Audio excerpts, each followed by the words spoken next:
उत्तर प्रदेश के कानपुर के अंदर एक राजू बूट हाउस नाम की दुकान होती है जो जूते चप्पल बेचा करता है। बड़े अच्छे से उसकी दुकानदारी चल रही होती है। एक दिन का वाक्य होता है जब उसका एक दोस्त उस दुकान पर पहुंचता है और दुकान पर पहुंचने के बाद जो उसका पूजा घर होता है उसमें एक फोटोग्राफ्स को देखता है जो उसने मंडवा रखा था। उसे देखकर वो पूछने लग जाता है कि ये किसका फोटोग्राफ्स है।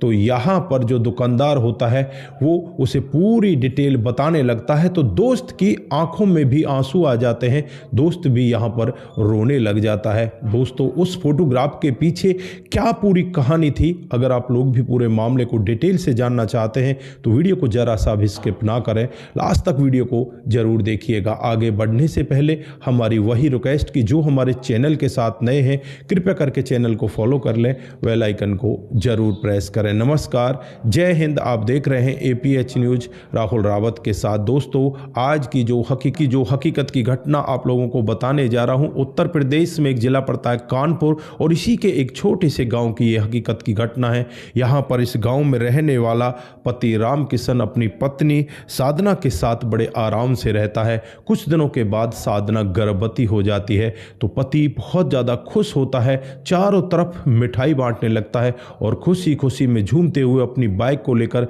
शहर और ज़्यादा मिठाई लेने के लिए जाता है। लेकिन रास्ते में होनी को कुछ और ही मंजूर होता है, उसका एक्सीडेंट हो जाता है। दोस्तों, जैसे ही उसका एक्सीडेंट होता है तो एकदम से उसे आनन फानन में ही लोग बाग उठाकर हॉस्पिटल में ले जाते हैं और वहाँ जाने के बाद डॉक्टर साहब उसे मृत घोषित कर देते हैं। दोस्तों, अब तो यहाँ साधना का मानो सब कुछ लुट चुका था। उसके परिवार में ना तो उसकी कोई सास थी, ना कोई ससुर, ना कोई देवर, ना ही कोई ननद, कोई भी नहीं था। वो बस अकेले अपने पति के साथ रहा करती थी और आज वो गर्भवती भी होती है। वो करे तो क्या करे, बस यहाँ पर रोती रहती है, बिलखती रहती है और धीरे धीरे करके जैसे तैसे करके अपने समय को आगे बढ़ाने लगती है। दोस्तों, एक दिन वो भी आ जाता है जब उसकी डिलीवरी होती है और उसको एक बहुत ही सुंदर बेटा पैदा होता है। दोस्तों, वो बेटा धीरे धीरे करके बड़ा होने लगता है। बेटे का नाम पुनित रखा जाता है। अब पुनित लगभग 8 साल का हो चुका होता है और 8 सालों में ये महिला इतनी ज़्यादा मेहनत करती है, इतनी ज़्यादा मशक्क़त करती है अपने बेटे को पढ़ाने लिखाने के लिए। वो अपने पैरों में चप्पल तक भी नहीं पहनती और जब 8 साल का बेटा ये देखता है कि माँ के पैरों में चप्पल नहीं है, गर्मी में वो इसी तरह से घूम रही है, सर्दी में इसी तरह से घूम रही है, तो वो अपनी माँ से कह बैठता है कि माँ तू चप्पल क्यों नहीं पहनती। तो माँ यहाँ पर उसे एक ही जवाब देती है कि बेटा मैं चप्पल तब पहनूंगी जब तू मुझे कमा कर पहनाएगा, जब तक तू कमाता नहीं है जब तक मैं बस इसी तरह से रहूंगी। दोस्तों, यहाँ पर माँ की बातों को सुनकर बेटा भी बहुत ज़्यादा मेहनत करने लगता है। अब तो वो अपनी पढ़ाई में इतनी ज़्यादा मेहनत करता, हर क्लास में अव्वल आता। धीरे धीरे करके +2 की पढ़ाई उसकी पूरी हो जाती है। उसके बाद वो 1 साल का एक कोर्स करता है और उस कोर्स को पूरा करने के बाद वो एक नौकरी में लग जाता है। प्राइवेट कंपनी में नौकरी लगती है। वहाँ पर उसकी सैलरी 8,000 रुपये प्रति महीना होती है। दोस्तों, जब पहले महीने की जो पहली सैलरी उसकी आने वाली होती है तो आज वो बहुत ही ज़्यादा खुश होता है।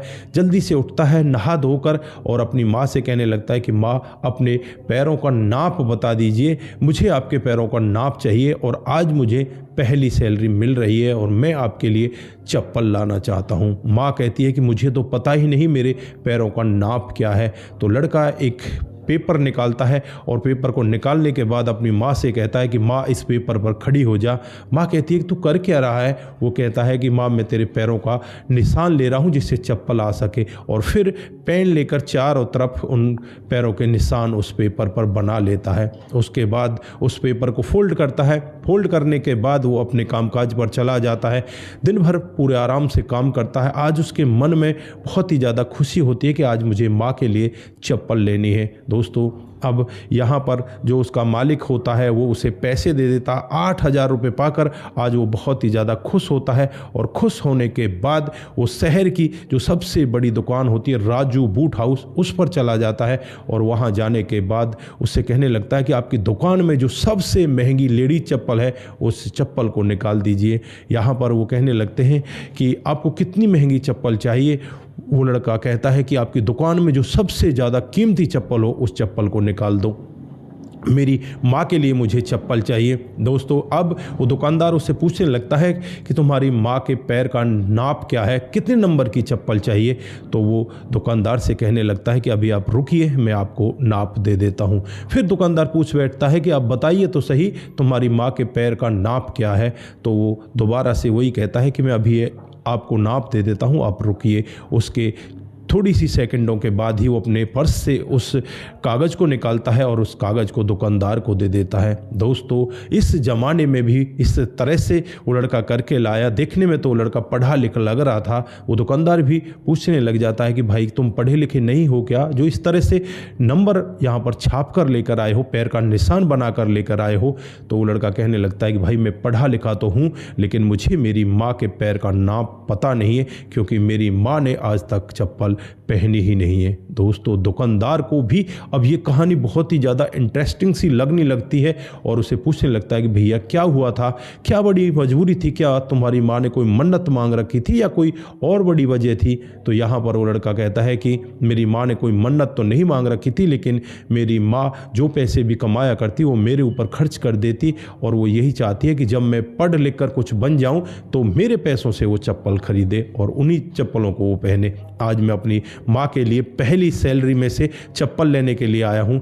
दोस्तों यहाँ पर दुकानदार उसे 800 रुपये की एक बहुत अच्छी चप्पल दिखाता है और चप्पल को लेकर वो जब वहाँ से जाने लगता है तो दुकानदार भी बहुत ज़्यादा भावुक हो जाता है। उसकी आंखें नम हो जाती हैं, क्योंकि उसको कोई माँ होती नहीं, क्योंकि बचपन में ही जब उसका जन्म हुआ था तो उसकी माँ उसे छोड़कर चली गई थी।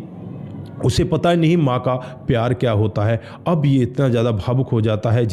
जैसे ही वो लड़का दुकान से बाहर निकलता है तो ये दुकानदार राजू उसे रोकता है और उसे कहने लगता है कि भैया रुको, आप अपनी माँ के लिए एक जोड़ी चप्पल और ले जाओ। तो यहाँ पर वो लड़का कहने लगता है कि आप ऐसा क्यों करना चाहते हो।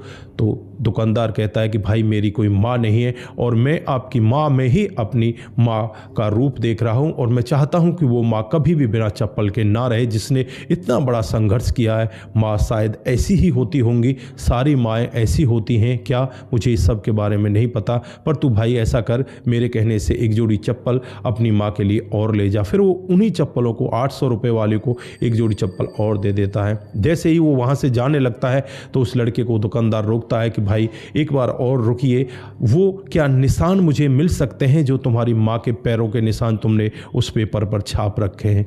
तो वो लड़का कहता है कि हाँ हाँ मिल जाएंगे। वो लड़का यहाँ पर उनको वो पैरों के निशान दे देता है। दोस्तों वो लड़का इस पैरों के निशान के पेपर को अपने माथे से लगाता है और उसके बाद उसका एक फ्रेम बनवाता है, और फ्रेम बनवाने के बाद उसे अपने मंदिर की जगह पर रख देता है और वहाँ पर हर दिन पूजा करने लगता है। दोस्तों जैसे ही एतवार आता है, यानी कि संडे का दिन, जो छुट्टी का दिन होता है, बाजार बंद होता है, अब ये लड़का सोच में पड़ जाता है कि यार क्यों ना उस माँ से मिला जाए, उस देवी से मिला जाए, वो माँ कैसी होगी। अब ये अपनी दुकान को बंद करके सीधे उस माँ से मिलने के लिए उसके घर चला जाता है, क्योंकि जब वो लड़का पूरी कहानी बता रहा था तो उसने अपने गांव का नाम और अपना एड्रेस भी बता दिया था। अब दुकानदार सीधे उस घर पर पहुंच जाता है और जब माँ इस लड़के को, दुकानदार को देखती है तो कहने लगती है कि बेटा कौन हो, क्योंकि ये जाते ही माँ के पैर छूने लगता है। तो ये बताता है कि माँ मैं इस तरह से हूँ और मैं भी आपका बेटा हूँ। इधर जो लड़का होता है वो पहले ही अपनी माँ को बता चुका था कि माँ 2 जोड़ी चप्पल मैं लेकर आया हूँ, एक जोड़ी तो मैंने खुद अपने पैसों से खरीदी है और दूसरी जोड़ी आपके दूसरे बेटे ने दी है, वो भी आज से आपका बेटा है। माँ सब कुछ समझ चुकी थी कि ये बेटा दूसरा मेरे बेटे की तरह से ही बना है, मेरे भावनाओं को देखकर बना है।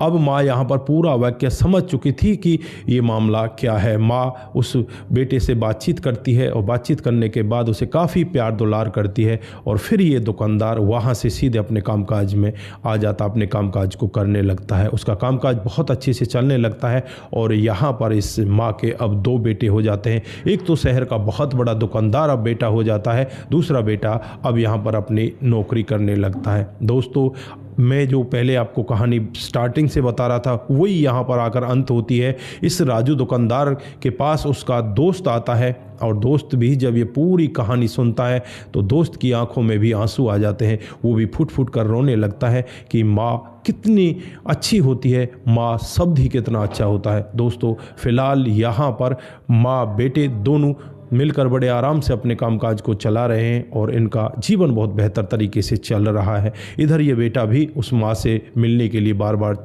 चला जाया करता है और आगे इनके जीवन में बड़ी खुशियाँ ही खुशियाँ हैं। तो दोस्तों, ये रही आज की इस माँ के संघर्ष की कहानी, जिसने अपने पैरों में चप्पल तक नहीं पहनी और अपने बेटे को कामयाब बना दिया। आज माँ बेटे मिलकर बहुत ज़्यादा खुशी बटोर रहे हैं, उनका जीवन बहुत अच्छे से चल रहा है। तो दोस्तों, यहाँ पर आप लोग क्या कहना चाहते हैं, क्या कहना चाहते हैं उस माँ के बारे में और क्या कहना चाहते हैं उस राजू दुकानदार के बारे में? दोस्तों, आपकी जो भी राय है एक बार कमेंट बॉक्स में ज़रूर दीजिएगा। दोस्तों, जिन साथियों ने हमारे पिछले वीडियोज़ पर कमेंट किए थे उनका नाम हम यहाँ पर बारी बारी से लेने वाले। पहला कमेंट आता है वो दीपक महोर जी का आता है। वो लिखते हैं कि नाइस, आपकी कहानी बहुत ही अच्छी होती है। दीपक जी बहुत बहुत धन्यवाद। उसके बाद सुरेश राउत जी हमें कमेंट करते हैं कि आपकी कहानी बहुत ही बेहतर होती है। सुरेश जी, आपका भी दिल की गहराई से बहुत बहुत धन्यवाद। उसके बाद रतनलाल शर्मा जी हमें लिखते हैं कि आपकी कहानी बहुत अच्छी होती है, बहुत बहुत धन्यवाद। उसके बाद आशा जी हमें कमेंट करती हैं, good morning sir, good morning sir. Suraj DEO,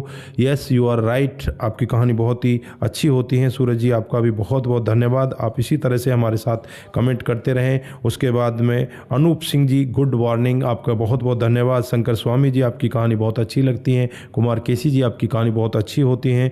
Monu Jain ji, so good. Suraj DO, very nice story. I am Suraj from Fiji, बहुत बहुत धन्यवाद। आप सभी इसी तरह से हमारे साथ में कमेंट करते रहें दोस्तों। उसके बाद में जो कमेंट आता है माही उमर का आता है, very nice, love you bro, बहुत बहुत धन्यवाद। उसके बाद जो कमेंट आता है प्रेमचंद शर्मा जी का, नमस्कार भाई साहब, आपकी कहानी बहुत ही सुंदर होती है, आपका बहुत बहुत धन्यवाद। रघु रावत हमें कमेंट करते हैं, आपका भी बहुत बहुत धन्यवाद। आप सभी लोग इसी तरह से हमें कमेंट करते रहें, इसी तरह से यहाँ पर हमारे साथ जुड़े रहें। आप सभी का दिल की गहराइयों से फिर से धन्यवाद। आप सतर्क रहें, सावधान रहें, रिश्तों की अहमियत को जरूर समझें। नमस्कार, जय हिंद, जय भारत।